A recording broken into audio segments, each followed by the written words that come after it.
A horticultural challenge for many homeowners is an area known as the Hellstrip, the space between the sidewalk and the street. What's a home gardener to do in this difficult area? Gary, this Hellstrip is my domain. Leave it be, because it's a lost cause. Oh, come on, Gary. I've got confidence in your gardening abilities. Let's turn this Hellstrip into our Garden of Eden. You're right. Let's do this.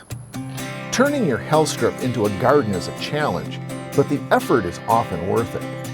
The first thing I did was pick plants that are really great performers. My go-to annuals are always marigolds.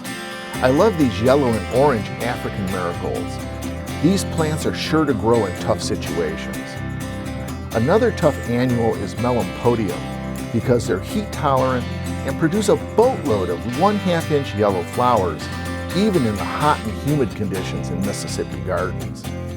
These easy to grow plants are short and rounded, making them a fantastic choice for my Hellstrip. Zahara zinnias are always a great pick. I chose the lemonade mix having yellow, white, and fire-colored flowers.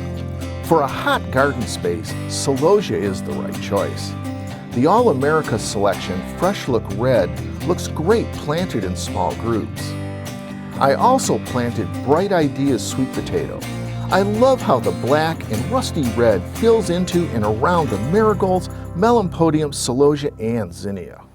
Wow, we did it! This looks great! It sure does. Our own tiny slice of heaven. I'm horticulturist Gary Bachman, and I'll see you next time on Southern Gardening.